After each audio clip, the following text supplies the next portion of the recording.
Good morning बच्चों। Home science की class में आपका स्वागत है। कल हमने परसों हमने पढ़ा था गृह व्यवस्था के उद्देश्य। उसमें हमने 2 हेडिंग क्लियर कर दी थी और आज हम उसके आगे बढ़ते हैं। तो हमारी तीसरी हेडिंग है आय व्यय का संतुलन।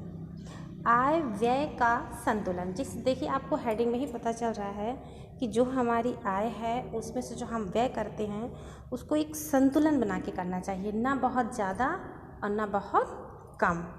चलिए, इसके अंतर्गत है कि घर के संचालन में आय तथा व्यय में सामंजस्य होना आवश्यक होता है। परिवार की आय सीमित होती है और आवश्यकताएं असीमित होती हैं। आवश्यकताएं हमारी जो है वो अनंत हैं। परिवार के सदस्यों को अधिकतम संतुष्टि मिले, इसलिए हमें जो है आय और व्यय को बराबर करना चाहिए।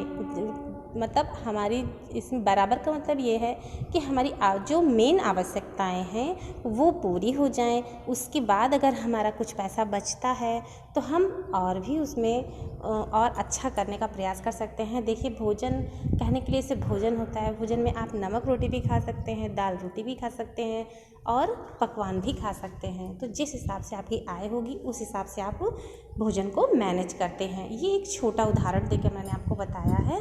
जैसे आपको मैंने पहले भी क्लास में बताया था कि आप कपड़े 100 रुपये के भी पहनते हैं, जो बड़े घर के लोग होते हैं वो 1000 के पहनते हैं, जो करोड़पति होते हैं वो लाखों की ड्रेसेस पहनते हैं। तो जिसकी जितनी आय होती है उसी हिसाब से वो अपनी आवश्यकताओं को रखते हैं।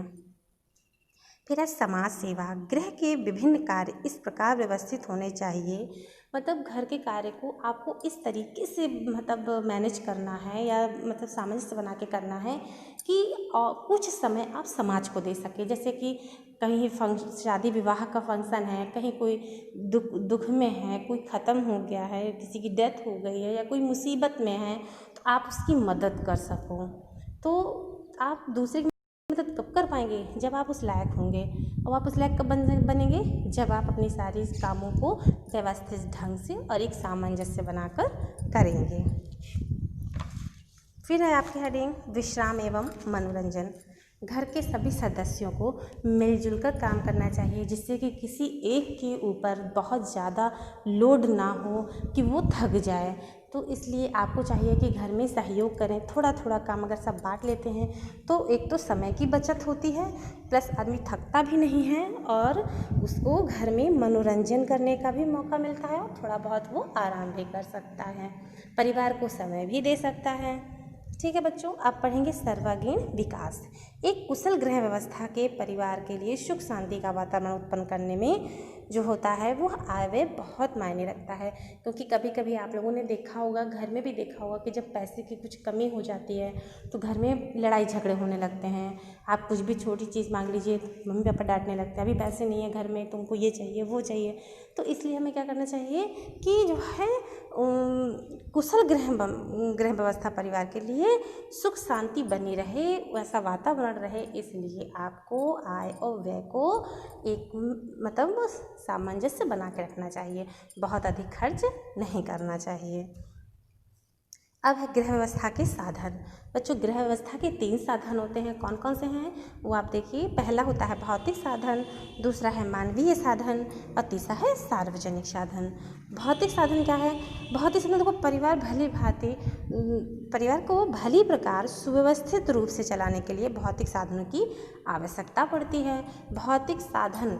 भौतिक मतलब होता है, जैसे कि आपके घर में देखा होगा आप लोगों ने कि पहले के ज़माने में जो है आटा जो होता है वो चक्की से पीसा जाता था, जांत जिसको बोलते हैं, जांत से पीसा जाता था।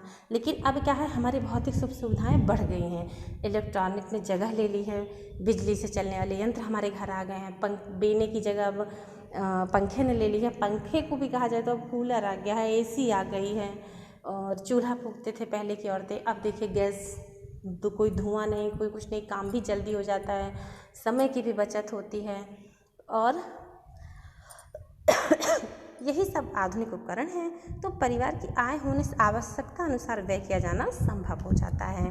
परिवार के निवास के लिए एक ऐसा मकान होना चाहिए जिसमें परिवार के सभी सदस्य सुविधा के साथ साथ अपना जीवन यापन कर सकें।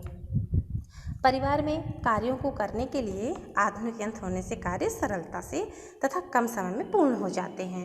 जैसे आप चूल्हे पे खाना बनाएंगे तो आपको टाइम लगेगा कि लकड़ी यूज करो, फिर कंडी लाओ, फिर उसको जलाओ, फिर कभी बारिश का सीजन है जल नहीं रहा, और गैस पे क्या होता है खाना बहुत जल्दी बनता है, जिससे क्या होता है आपका समय की बचत होती है। में आप कुछ काम कर सकते हैं जिससे आय और बढ़ सकती है, मतलब समय और धन की बचत होती है।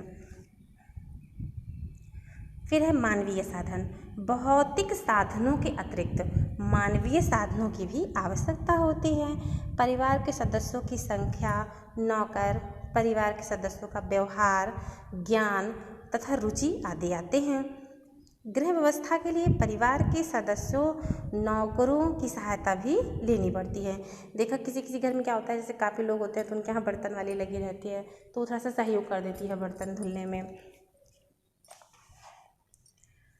गृहिणी को चाहिए कि वह परिवार के सदस्यों को उनकी रुचि व क्षमता के आधार पर कार्य का विभाजन कर दे। जैसे आपने अपने घर में देखा होगा कोई कुछ लोग कहते हैं मुझे कुकिंग करना बहुत अच्छा लगता है, मुझे खाने को बनाने कह दो लेकिन बर्तन धुलने को ना कहो। ठीक है, उसको खाना बनाना अच्छा लगता है, ठीक है आप खाना बनाइए। मुझे बर्तन धुलना अच्छा लगता है, मैं बर्तन धुलूँगी। घर में अगर सदस्य होते तो सबकी पसंद अलग अलग होती है। ये ज़रूरी नहीं कि सबकी, जैसे मुझे जो चीज़ अच्छी लगती है वो सामने वाले को भी अच्छी लग रही हो। तो जिसकी जिस जिस काम में रुचि हो, मतलब जिसमें आनंद आता हो, आप उसको उसी में काम दे दीजिए, तो वो एक तो मन लगा कर भी करेगा और आपका जो काम है वो कम हो जाएगा। फिर सार्वजनिक साधन। गृह व्यवस्था के कुशल संचालन हेतु सरकार द्वारा प्रदत्त सार्वजनिक साधनों का उपयोग करना आवश्यक हो जाता है। सार्वजनिक साधनों के अंतर्गत जैसे विद्यालय, पुस्तकालय, अस्पताल, बैंक, डाकघर, धार्मिक स्थल, विद्युत, दूरसंचार विभाग, कानून व सुरक्षा, यातायात साधन तथा व्यापार आदि आते हैं।